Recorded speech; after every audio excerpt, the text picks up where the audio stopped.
제가 오늘 설교하려고 준비한 이 성경은요, 사도행전 2장 36절에서 39절에 있는 말씀입니다. 저와 성도님들이 함께 읽으면 좋겠습니다. 4절이거든요. 함께 한번 읽어보도록 하겠습니다. 시작. 그런즉 이스라엘 온 집은 확실히 알지니 너희가 십자가에 못 박은 이 예수를 하나님이 주와 그리스도가 되게 하셨느니라 하니라. 그들이 이 말을 듣고 마음에 찔려 베드로와 다른 사도들에게 물어 이르되 형제들아 우리가 어찌할꼬 하거늘 베드로가 이르되 너희가 회개하여 각각 예수 그리스도의 이름으로 세례를 받고 죄사함을 받으라. 그리하면 성령의 선물을 받으리니 이 약속은 너희와 너희 자녀와 모든 먼데 사람 곧 주 우리 하나님이 얼마든지 부르시는 자들에게 하신 것이라 하고. 아멘. 오늘 제가 함께 살펴보려고 하는 이 설교의 제목은 부르신 자들에게 하신 약속입니다. 제가 올해는 마지막으로 이 자리에 서는데요, 한 해가 어떻게 지나갔는지 모르게 빠르게 지나갔습니다. 연말을 맞이하면 우리는 지난 시간을 돌아보면서 감사하는 시간을 갖곤 하지요. 하나님께서 함께 하심을 생각해 보면서 기억을 되짚어 보면서 감사합니다. 또 한편으로는 이제 다가오는 한 해가 참 너무나 기대가 됩니다. 그래서 하나님께서 내년에는 또 어떻게 함께 하시며 어떤 일들을 이루어 가실지 그렇게 기대해 보는 그런 시점이 바로 요즘이 아닌가 그렇게 생각을 합니다. 우리 성도님들께서는 이제 내년에 어떤 기대를 가지고 계신지 모르겠습니다. 저는 오늘 말씀에서 우리가 기대할 수 있는, 우리가 바라볼 수 있는 그런 하나님의 약속을 함께 한번 살펴보려고 합니다. 오늘 이 설교의 본문으로 정한 이 말씀은요, 유명한 베드로의 오순절 설교, 이제 그 중에서도 이 마지막 부분에 해당하는 그런 말씀입니다. 예수님께서 부활하신 다음에 꼬박 50일째 되는 그날, 예수님께서 제자들에게 약속하신 성령님을 보내주셨습니다. 제자들은 성령의 충만함을 받아서 하나님의 큰 일들을 여러 나라 말로, 각기 방언이라고 표현되는 그 있죠. 여러 나라 말로 말하는 그런 놀라운 이적을 보이게 됩니다. 그런데 그것이 어떤 사람들에게 눈에 보일 때는 술에 취해서 그런 것으로 보였던 것 같습니다. 그래서 제자들이 그렇게 하는 이적을 보며, 성령님께서 하는 그 이적을 보며 저 사람들이 술에 취해서 저런다 하고 조롱하게 됩니다. 베드로의 설교는 그런 중에 나왔습니다. 베드로가 설교하며 지금 여기에서 일어난 이 일, 너희가 술에 취해서 그런다라고 조롱한 것은 그런 일이 아니다. 이 일은 성경대로 예언되어 일어난 일이고 죽으시고 부활하신 예수께서 약속하신 대로 하나님 아버지께 성령을 받아 우리에게 보내주셔서 되어진 일이다 하는 것이 그 설교 내용이었습니다. 그리고 그 설교의 마지막, 설교의 결론이 바로 오늘 말씀인데요, 36절의 말씀을 제가 읽어드리겠습니다. 그런즉 이스라엘 온 집은 확실히 알지니 너희가 십자가에 못 박은 이 예수를 하나님이 주와 그리스도가 되게 하셨느니라 하니라. 이것이 베드로가 쭉 설교를 이어온 그 마지막의 결론입니다. 성도님들께서 보시기에 이 결론부의 강조점이 어디에 있는 것 같으십니까?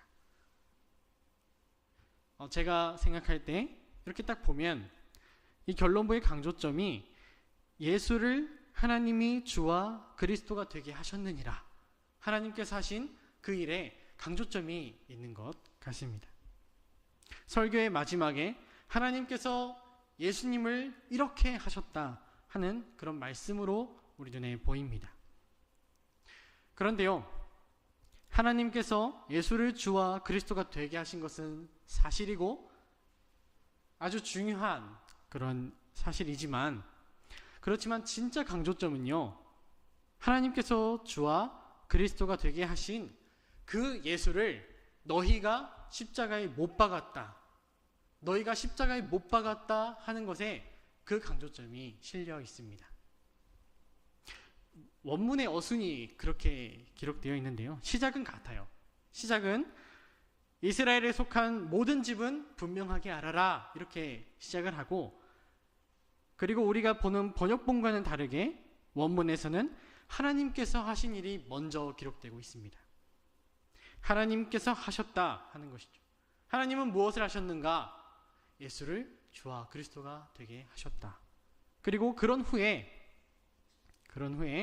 마지막이 이렇게 맺어지는 것입니다. 그 예수를 너희가 십자가에 못 박았다. 이렇게 문장이 맞춰집니다. 이걸 이어서 말해보면, 이스라엘에 속한 모든 집은 확실히 알아라. 하나님은 그를 주와 그리스도가 되게 하셨다. 그 예수를 너희가 십자가에 못 박았다. 이렇게 강조점이 예수를 십자가에 못 박았다는 것에 실려 있습니다. 그리고 이 문장에서 베드로가 말하는 어투도 중요하게 우리가 보아야 할 부분인데요, 당연하게도 이 놀라운 그리고 충격적인 이 선언을 베드로가 평어체로 아주 잔잔하게 점잖게 말하지를 않았습니다. 제가 살짝 원문에 대한 이야기를 해드리는 게 조금 그런데, 이 헬라어에는요 독특한 구문법이 있습니다. 특별히 동사의 시제가 이제 특별하게 역할을 하고 있는데, 동사의 시제 안에, 여러 가지 시제 안에 많은 의미를 담아서 그것을 사용하는 독특한 구문법을 사용합니다. 이 절에서 사용된 시제는 부정과거라는 그런 시제인데요, 이것은 영어에서 사용하는 부정과거랑은 많이 다릅니다. 전혀 다른 것인데요, 여기에서 36절 말씀에서요, 하나님이 되게 하셨다 하는 그 하셨다 거기와 또 너희가 십자가에 못 박은 해서 그 못 박은 여기에 똑같은 부정과거의 시제가 사용되었습니다. 이게 어떤 의미를 담느냐 하면요, 이 부정과거를 사용해서 말을 표현을 할 때는 그 동사가 역사적으로 있었던 실제 사건임을 강조하여 드러낼 때 이 부정과거 시제를 사용합니다. 그러니까 베드로가 말하는 이 문장, 이스라엘에 속한 모든 집은 확실하게 알아라. 하나님은 그를 주와 그리스도가 되게 하셨다. 그 예수를 너희가 십자가에 못 박았다. 이렇게 말할 때는요, 단순한 평어체로 그렇게 이야기한 것이 아니라 사실을 강조하면서 그걸 분명하게 짚고 넘어가는 그런 어투가 담겨 있다는 것이죠. 이스라엘에 속한 모든 집은 확실하게 알아라. 하나님은 그를 주와 그리스도가 정말로 되게 하셨다. 너희가 그 예수를 정말로 십자가에 못 박았다. 이것이 정말로 있었던 일이다 하는 것을 분명하게 강조하고 있는 그 말씀이 이 36절의 말씀입니다. 이렇게 사실관계를 못 박는 선언으로 설교가 끝마쳐지고 있습니다. 잠시 우리의 입장을 바꿔서요, 우리가 이 말씀을 듣는 이스라엘 청중이 되었다 하고 생각을 한번 해보겠습니다. 이 사도행전 2장의 초반부의 5절에 가서 보면요, 이 베드로의 설교를 듣는 사람들이 어떤 사람들인지 또 알 수 있는데요, 그 5절 말씀에는 여기에 경건한 유대인들이 모여있다 이렇게 이야기하고 있습니다. 이 사람들은요 7.7절을 맞아서 예루살렘에 모여서 경건하게 예물을 드리려고 모인 많은 사람들이었습니다. 그런데 문득 예수의 제자들이 일어나서 여러 나라의 말로, 자기들이 모여온 그 나라의 말로 하나님의 큰 일을 이야기하기 시작하더니, 그러더니 갑자기 예수께서 성경에 예언된 바로 그 메시아이시고 하나님께서는 그를 주 곧 그리스도가 되게 하셨는데, 다른 사람이 아닌 지금 내 말을 듣고 있는 너희가, 경건하여 예물을 드리러 온 바로 너희가 그 예수를 십자가에 못 박아 죽였다 하는 그 선언이 지금 이 청중들 귀에 들리고 있는 것입니다. 입장을 바꿔놓고 생각하고 있죠. 우리가 예수님을 십자가에 못 박았다라는 그 사실을 들었다면 저는 상상할 수가 없을 것 같아요. 그 압박감이, 그 충격이 얼마나 크겠는가 하는 생각을 해봅니다. 이 설교를 듣는 청중은요, 마치 예수께서 십자가에 달리셨던 그때로 돌아가서 그 현장에 다시 선 것과 같은 그런 상태가 되어 있는 것입니다. 설교를 듣는 청중 중에는요, 분명히 멀리서 온 유대인들도 있었지만 정말로 예수님께서 십자가에 못 박히시던 바로 그날에 그 자리에서 예수를 십자가에 못 박아라 하고 외치던 그 사람들도 바로 거기에 있었던 겁니다. 그런 사람들이 베드로의 이 설교를 통해서 바로 내가 그랬지, 내가 예수를 십자가에 못 박았지 하고 그 죄를 마주보게 되는 그 일이 바로 이 설교 현장에 있게 된 것이죠. 때로 설교는 이런 기능도 합니다. 설교는 권면과 위로의 메시지로 하나님의 은혜를 알게 하고, 그래서 하나님께 감사를 드리기도 하지만 동시에 죄를 드러내서 지적하고 양심을 일깨우는 그런 일도 이 설교의 역할 가운데 있습니다. 이 베드로의 설교에서 바로 그런 일이 있었던 것이죠. 그래서 이런 이해를 가지고 다음에 이어지는 이 37절의 말씀을 볼 때요, 설교를 들은 청중의 이 반응을 우리가 10분 이해할 수가 있게 됩니다. 이렇게 되어 있죠. 그들이 이 말을 듣고 마음에 찔려 베드로와 다른 사도들에게 물어 이르되 형제들아 우리가 어찌할꼬, 이렇게 이야기합니다. 이 사람들은 이제 어떻게 된 것이죠? 설교를 들은 사람들은요, 정말 그 심장이 찔리는 그런 심정으로 이 마음에 찔리는 상태가 된 것입니다. 죽었던 양심이 다시 살아났다고도 볼 수 있죠. 죽어있는 양심이 찔리지는 않지 않습니까? 그래서 이제 청중들은 그 다음을 묻게 됩니다. 내가 당신의 설교를 통해서 내 죄가 얼마나 끔찍한지를 이제 알게 되었는데, 그러면 이제 우리는 어떻게 해야 하는가라는 그런 의지를 갖게 됩니다. 그런 충격 속에서도 의지를 갖게 되는 것이죠. 우리가 어찌할꼬 하는 것에는 안절부절 못하는 그런 뉘앙스보다 이제 우리가 어떻게 해야 되겠는가 하는 구원을 구하는 그런 의지가 이제 담겨 있다고 보시면 됩니다. 그러니까 이 두 절의 흐름이 이렇게 흘러가고 있는 것입니다. 죄의 지적이 있고 마음의 찔림이 있고 그리고 구원을 구하게 되는 이 흐름으로 가게 되는 것이죠. 그리고 이어지는 38절과 39절에서는요, 그렇게 구원을 구하는 사람들에게 한 답이 제시되고 있습니다. 베드로가 이르되 회개하여 각각 예수 그리스도의 이름으로 세례를 받고 죄 사함을 받으라. 그리하면 성령의 선물을 받으리니 이 약속은 너희와 너희 자녀와 모든 먼 데 사람 곧 우리 주 하나님이 얼마든지 부르시는 자들에게 하신 것이라 하고, 이렇게 되어 있습니다. 베드로는 찔린 마음으로 이제 구원을 구하는 사람들에게 한 답을 제시합니다. 그것은 약속이었습니다.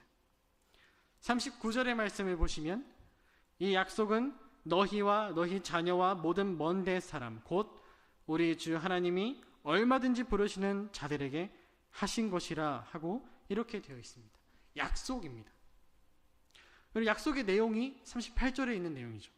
베드로가 이르되 너희가 회개하여 각각 예수 그리스도의 이름으로 세례를 받고 죄 사함을 받으라. 그리하면 성령의 선물을 받으리니. 이 약속이 마음이 찔려서 구원을 구하는 그들에게 하나님께서 그들에게 하신 약속이다 하는 그런 약속이 구원을 구하는 이들에게 답변으로 제시되고 있는 것입니다. 베드로의 말을 조금 의역해서 제가 말해보겠습니다. 너희가 구원을 바라고 우리가 어찌할까 하고 나에게 물으니 대답하겠다. 너희가 회개하여 예수 그리스도의 이름으로 세례를 받아 죄사함을 받으라. 그리고 성령의 선물을 받으라. 이것은 약속이다. 지금 구원을 구하고 있는 너희와 너희에게 속한 자녀들과 모든 먼데 사람에 이르기까지 하나님께서 부르시기로 정하신 자들이라면 그 누구에게나 하나님 편에서 먼저 주신 은혜로운 약속이 이것이다. 베드로의 답변이 이렇게 되고 있습니다. 여기까지가 이제 우리가 함께 읽은 36절에서 39절에 어떻게 된 상황인지를 함께 살펴본 내용입니다. 저는 이 말씀을 준비하면서 이 설교의 제목을 부르신 자들에게 하신 약속 이렇게 지었는데요. 과연 하나님의 은혜로우신 이 약속을 받고 있는 이 사람들은 누구인가 한번 좀 집중해 보려고 합니다. 하나님의 약속을 받고 있는 이 사람들은 어떤 사람들인가요? 오늘 말씀에서 우리가 이 사람들이 어떤 사람들이다 하고 알 수 있는 것은 이 사람들이 정말로 죄인이라는 것입니다. 하나님의 은혜로운 약속을 받는 것은 좀 받을 만한 사람이지 않을까 싶기도 한데 하나님의 은혜로운 약속을 받는 이 사람들은 예수를 십자가에 못 박은 그런 죄인들입니다. 제게 어떤 저울이 있어서 죄의 경중을 달 수 있는 저울이 있다고 했을 때는요, 사람들의 죄를 막 갖다 달아보았을 때 이 본문에 나오는 사람들의 죄가 거의 수위권에 들지 않을까, 가장 무겁지 않을까 이런 생각을 또 해봅니다. 우리가 그냥 생각하기에도 사람들이 어떤 원수관계를 진다고 할 때에도 정말 가장 심한 원수관계가 내 자녀를 욕하고 내 자녀를 어렵게 하고 해치고 심지어는 죽이기까지 한 사람이 과연 있다면 정말로 용서할 수가 없는 그런 원수관계이겠죠.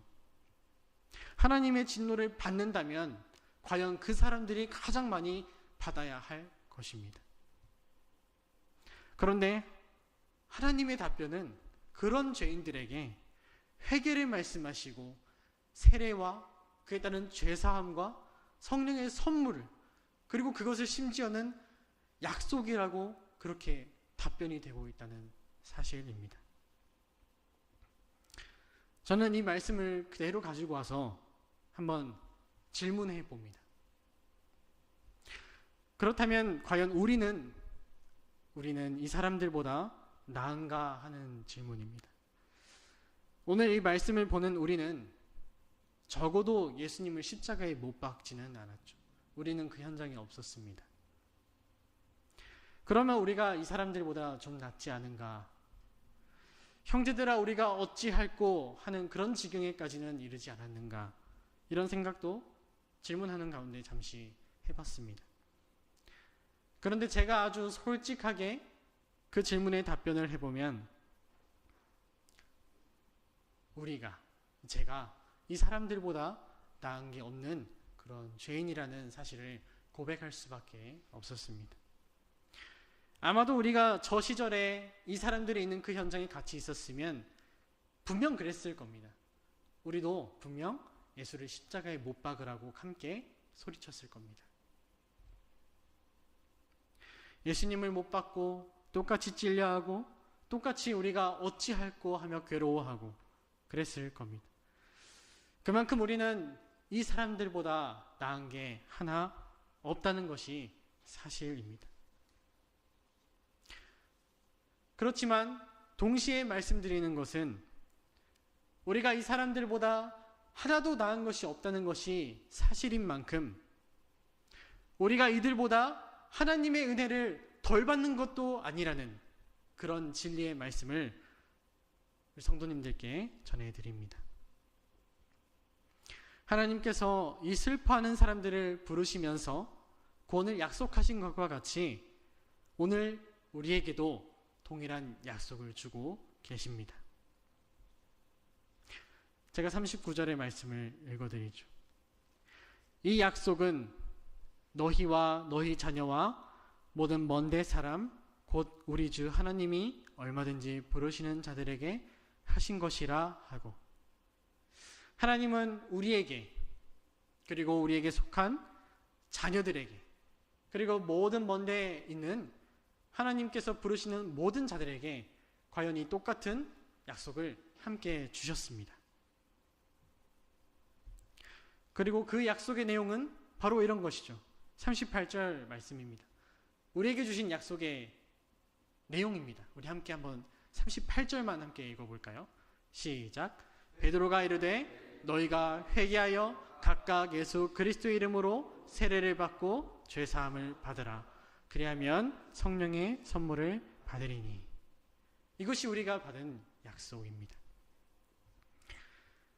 제가 초두에 또 시기를 맞아서 새해와 또 기대에 대한 말씀을 잠깐 드렸습니다. 우리가 새해에도 바라고 기대하는 것들이 많이 있겠지만 저는 이 말씀을 준비하며 이런 기대를 가졌으면 좋겠다 하는 생각을 했습니다. 그것은 하나님께서 약속하신 것을 기대하자 하는 것입니다. 왜 이런 말이 있지 않습니까?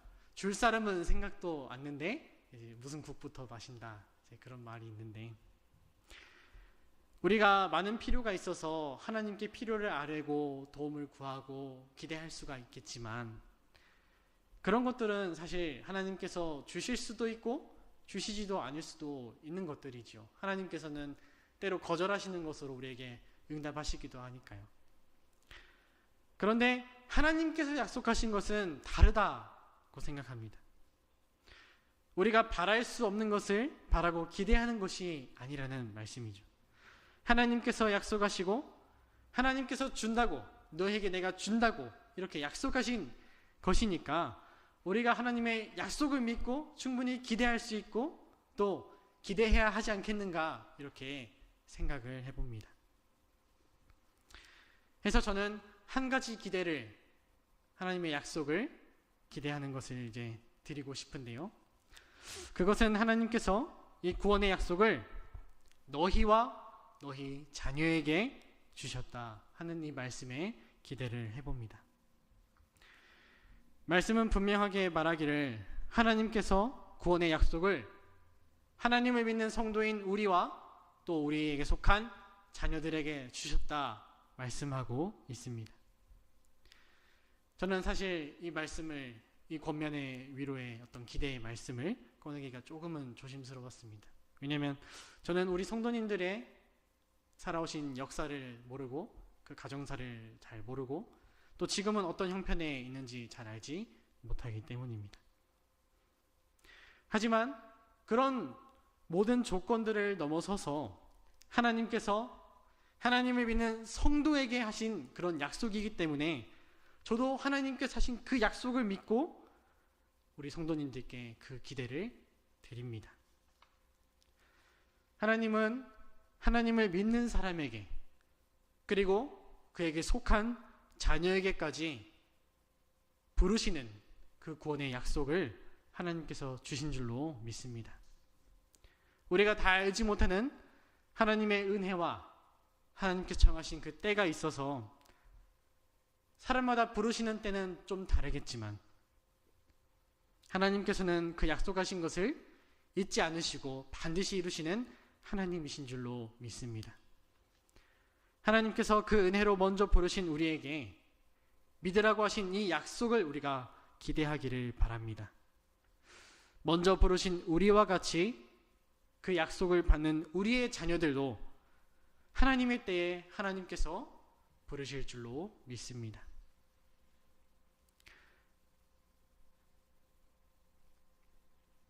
다가오는 한 해여 하나님의 약속을, 그의 약속을 믿음으로 기대하며 또 지나가는, 살아내는 우리 도토리 교회가 되기를 소망합니다.